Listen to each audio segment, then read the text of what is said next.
Ok, disculpen ese delay al inicio.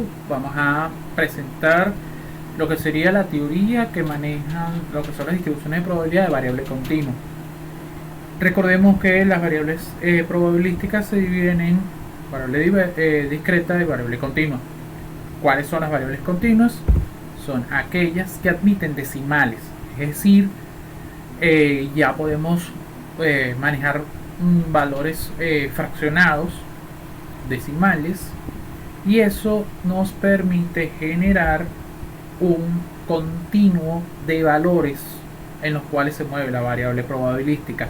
No es como por ejemplo cuando trabajábamos con el número de materias que cursan, 3, 4, 5, 6, a decir por ejemplo el promedio de notas, que entonces hablamos de 3, 4 decimales cada valor que ustedes tienen de cada uno de los integrantes de la muestra. Entonces ese continuo lo podemos ver de esta forma, una línea recta, así que como aquella vieja enseñanza que nos hicieron de la recta real, donde todos los puntos se distribuyen y cada punto representa a un número real. Pues bueno, precisamente eso es lo que significa esto que tenemos allí de ese continuo. ¿Okay? Existen múltiples distribuciones probabilísticas de variable discreta.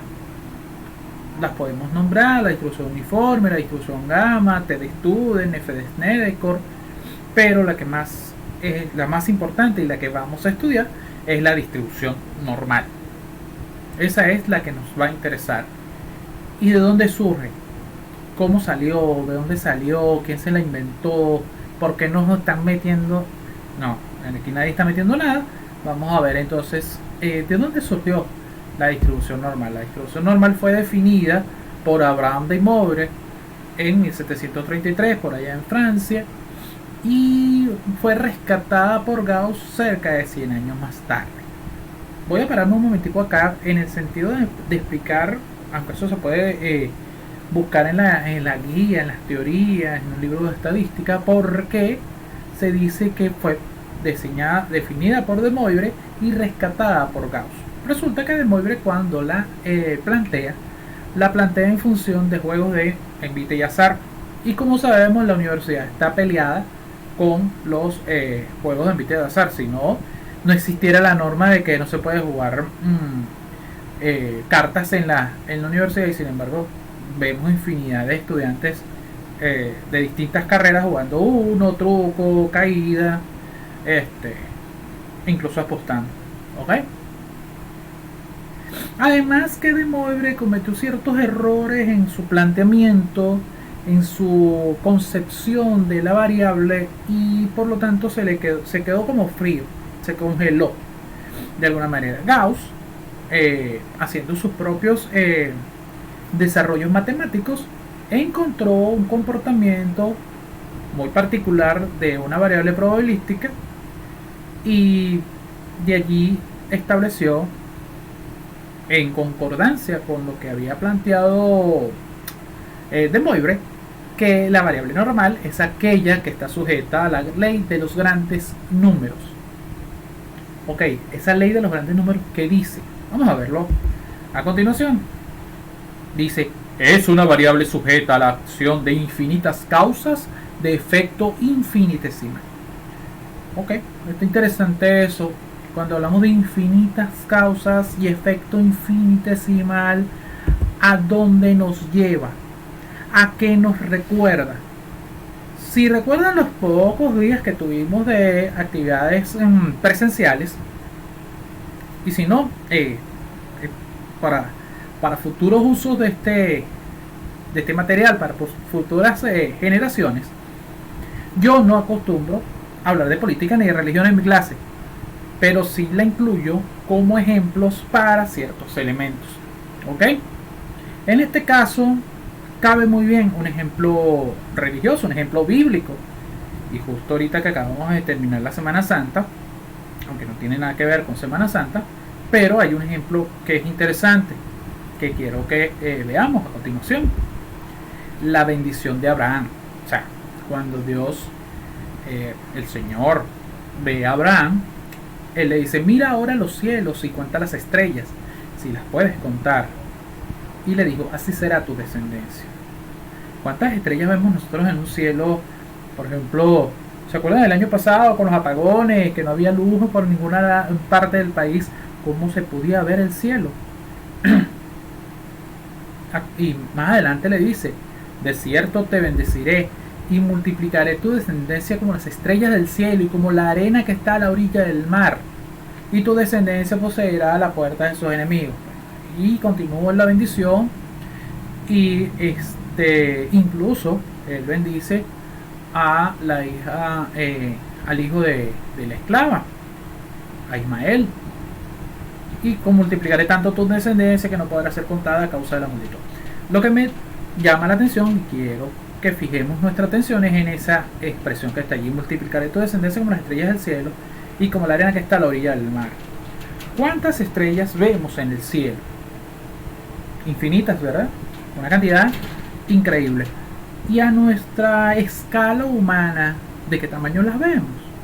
Muy pequeñas, microscópicas.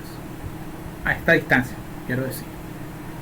El mar, la arena que está a la orilla del mar, ¿de qué tamaño lo vemos? ¿De qué tamaño es cada grano de arena? ¿Y cuántos conforman el mar?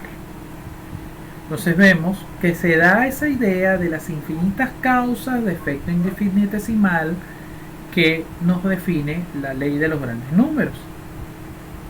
Y eso, ¿cómo lo relacionamos con lo que estamos trabajando acá, con lo que estamos viendo en lo que hemos visto hasta ahora? ¿Con qué lo relacionamos? Con la estadística descriptiva. Con esa estadística donde armábamos nuestras tablas de distribución de frecuencia, calculábamos nuestras medidas, la media, la desviación estándar. ¿Se acuerdan? Ah, mira, aquí está esa relación, esa idea de esa cantidad de elementos que aparecen en el estudio, y cómo cada uno participa de una manera muy particular. Cuando calculábamos la media, ¿se acuerdan que era la cantidad de datos o los datos entre el cantidad de datos? Si yo tengo 20 datos, cada uno va a participar la 20ª parte, pero si yo tengo 200 datos, es la 200ª parte.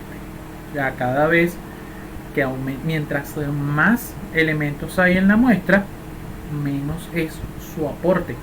Entonces, infinitas causas de efecto infinitesimal. Y así entonces, con este aporte de la estadística descriptiva, vamos a ver cómo queda la función de distribución, la función de densidad de la distribución normal. Aquí la tenemos, una ecuación muy bien desarrollada, disculpen, donde tenemos tres elementos claves. Tenemos la media aritmética, tenemos la desviación estándar, sigma, y tenemos a pi con su valor de 3.141599, ¿verdad? El valor geométrico, por decirlo de esa manera. Y tenemos también la exponencial, el número de Euler, la base de los logaritmos naturales. Y ahí tenemos esa ecuación. Pero ¿qué tiene de particular esa ecuación? La función de densidad de probabilidad normal.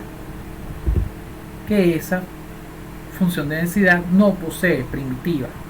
Es decir, ella no genera, no se puede obtener la función de distribución de probabilidad normal a través de una sumatoria, que para nuestro caso, para el caso de la distribución normal, se hace de forma integral, ¿ok? Con la integral, por la suma de elementos infinitesimales. Es decir, la integración es la sumatoria infinitesimal, muy pequeña, porque estamos hablando de una variable continua, y así va a pasar con todas las variables continuas.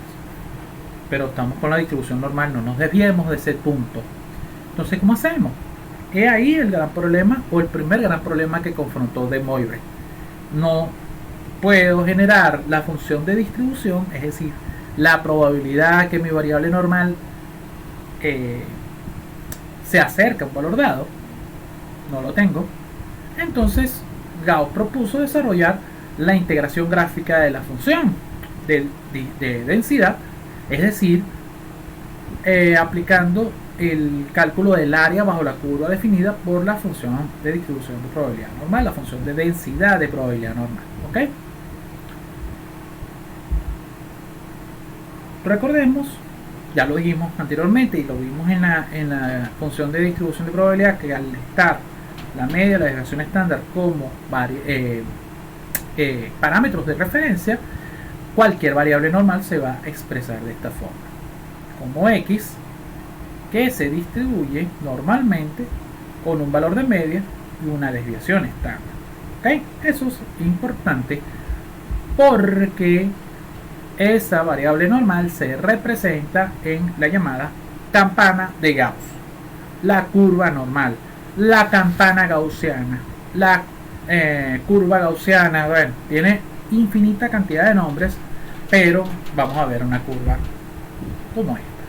¿Okay? Esa es la campana de Gauss, la que vimos con la función de densidad que expresamos anteriormente. Entonces lo que necesitamos es el área bajo la curva normal, que representará la probabilidad de que nuestra variable normal x llegue a un valor determinado, es decir, este espacio que tendremos aquí, que tenemos acá, en cualquier punto, ¿okay?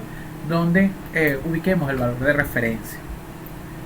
La campana de Gauss tiene ciertas propiedades y ciertas características. Vamos a verla por acá. Lo primero que debemos decir que es simétrica. Es simétrica alrededor de la media. Eso significa que lo que vemos de un lado, lo vemos del otro. Nosotros somos simétricos, casi. Dos ojos, dos narices, dos orificios nasales, dos orejas, dos brazos, dos piernas. ¿Ok? Pero hay quien tiene, por ejemplo, en mi caso, la nariz desviada hacia un lado, una oreja caída, apuntan hacia donde no es. Hay infinidad de diferencias. No está centrado, sino que mira hacia un lado, mira para el otro, no ve a nadie. Y a la carrera, pero no se ruido, cruza la calle. Pedro Navaja, quédate quieto. Pero en el caso de la curva normal no ocurre eso. La curva normal es simétrica perfectamente alrededor de la media. Si dijimos que el área total bajo la curva es el espacio muestral, vale 1, entonces de cada lado tengo 0,5. ¿Ok? Eso es importante. Otra cosa que es fundamental es que ella se hace asintótica en los extremos. La asíntota quiere decir la línea a la cual se acerca la gráfica, pero que no la llega a tocar en un momento. ¿Ok? En este caso se hace asintótica hacia el eje X. ¿Ok? El máximo valor de frecuencia lo tiene en la media. Igual va a ser para el lado negativo, lo que habíamos dicho de la asintótica. Y por supuesto el área bajo la curva. ¿Ok? Nosotros nos dimos cuenta en el gráfico anterior, voy a repetirlo un momentito, que se están marcando los valores a más o menos la desviación estándar. ¿Ok? Eso es importante, porque en este punto de la curva se encuentran los llamados puntos de inflexión. ¿Ok? Lo tenemos acá también, acá en este punto y acá en este punto, cuando estos valores son menos 1 y 1. Ya veremos por qué menos 1 y 1. El que no sepa que es un punto de inflexión, ya se lo voy a comentar, es geométricamente donde la curva cambia su dirección, es decir, pasa de ser cóncava a convexa y viceversa. Aquí es cóncava, aquí pasa a ser convexa y aquí vuelve a ser cóncava. ¿Ok? Coloquialmente hemos habido ese punto de inflexión, por ejemplo, ahorita en esta situación que vivimos en nuestro país, no escapa de los problemas, y siempre decimos que debe haber un punto de inflexión. Venezuela está en una caída y va a llegar a un punto donde va a retomar y va a reflotar, yo no sé en qué momento, con un cambio a 140.000 bolívares a la fecha de hoy, y eso que no he verificado en cuanto cerró, pero eso no es nuestro tema de interés. Sigamos entonces nuestra campana de Gauss. nos permite representar los valores de la probabilidad de que nuestra variable normal se acerque o adquiera el valor X. Esos valores los podemos tabular, pero entonces vamos a tener que construir tablas de triple entrada. ¿Por qué? Porque cada distribución es distinta. Cada variable normal es distinta. Cada variable normal tiene una media y una desviación estándar. Y eso hace que la situación se nos complique. Aquí lo tenemos, por ejemplo. Tenemos tres que están centradas al mismo valor de la media 0. Pero vean la diferencia con la desviación, o en este caso con la varianza. Varianza es el cuadrado de la desviación estándar. Acuérdense. La varianza de 0,2 nos hace una curva muy delgada. La varianza 1 nos da la curva normalita, adecuada. Una varianza de 5 nos hace una curva bastante más achatada, más aplanada. Eso dentro del punto de vista de la estadística descriptiva tiene sus nombres y tiene que ver con la curtosis. Leptocúrtica, mesocúrtica,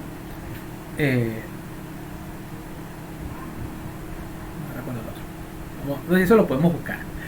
Y aparte tenemos una curva normal, una distribución normal con una media desplazada, y vean dónde queda ubicada, y con un valor de varianza distinto a lo que tenemos acá.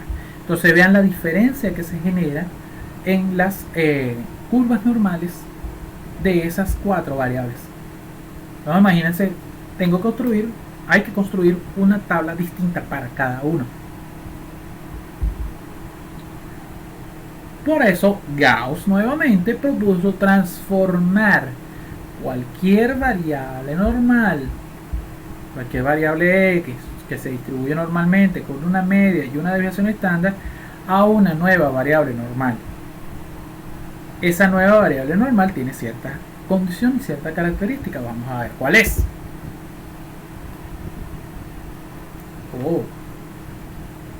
Eso no es el poema único, aunque suena igual. Es una variable que las gobierna todas, una variable para encontrarlas, una variable para atraerlas a todas, y en la estandarización atarlas. Suena muy al poema del anillo único, pero es así. Funciona con ese mismo principio. Toda variable normal de media y desviación estándar conocidos se van a transformar en esta nueva variable normal z, que tiene una distribución con media igual a 0 y desviación estándar igual a 1. Esa variable normal la llamamos la variable normal estándar.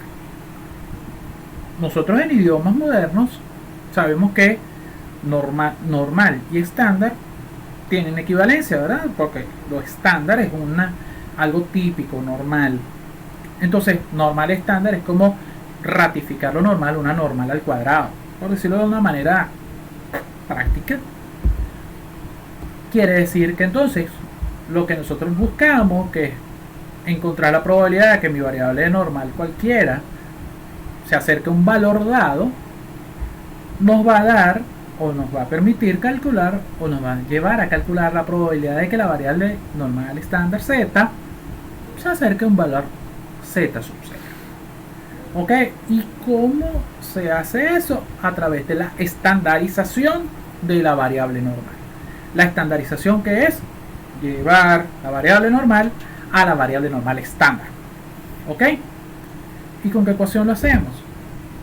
Miren, esta ecuación que tenemos acá es una ecuación bastante sencilla, bastante práctica, bastante rápida de calcular. Ya después vamos a ver, les voy a dejar unos ejercicios que compartí con otros compañeros y que también ustedes lo van a ver. Lo voy a dejar en las pantallas finales, como dice un youtuber que en estos días de cuarentena y de cuarentena social he estado viendo mucho, un teórico en las pantallas finales con mucho más de lo que a ustedes les puede interesar. ¿Y de dónde salió esa ecuación? Me parece haberla visto en alguna parte, ¿cierto? Vamos a ver si es verdad. Si lo vimos en alguna parte. Miren acá. Miren dónde estaba. Estaba en el exponencial de la función de distribución de probabilidad. Es decir, la misma función de distribución de probabilidad normal nos da la ecuación de estandarización. En la teoría, por allí se puede encontrar la función expresada en forma de z, ¿ok? En función de la variable z. Pero, vuelvo y repito, a mí me interesa no esa función que acabamos de desaparecer, sino esta, valor z. Y ese valor nos va a permitir entrar a la tabla de valores de probabilidad acumulada para la distribución normal estándar. ¿Cómo se lee? Pues se lee como si estuviéramos leyendo las coordenadas del banco. Así de sencillo. Esa tabla se lee como si estuviéramos leyendo las coordenadas del banco. ¿Qué es lo importante aquí? Que vamos a calcular. Cuando calculemos el valor de z lo vamos a expresar con 2 decimales. ¿Ok? ¿Para qué? Para que podamos entrar con entero y primer decimal. Véanlo acá. Estos son los lados del lado positivo y estos del lado negativo. Siempre he hecho broma en el sentido de preguntar por qué los negativos a la izquierda y los positivos a la derecha. Entero y primer decimal. Y el segundo decimal lo tenemos en el encabezado de las filas. ¿Ok? Si yo por ejemplo estoy buscando, por decir un número, un z de 1,96, yo voy a buscar 1,9 acá y me voy a desplazar a la columna del 0,06. Allí voy a buscar y voy a ubicar mi probabilidad, que en este caso es 0,9750. ¿Ok? Pero vuelvo y repito, les voy a dejar un ejercicio, o vamos a dejar unos ejercicios planteados más adelante junto con material. Esta presentación también la vamos a publicar por acá en el Classroom correspondiente a la sección, para que ustedes puedan volverla a ver, detallar, tomar nota con calma, complementen con material que ustedes tengan a la disposición y por supuesto cuiden los detalles relacionados a la distribución normal. Ya después entonces vamos a ver, les voy a dejar entonces el contacto del ejercicio y otros ejercicios que van a poder utilizar y van a poder complementar su desarrollo. Feliz tarde.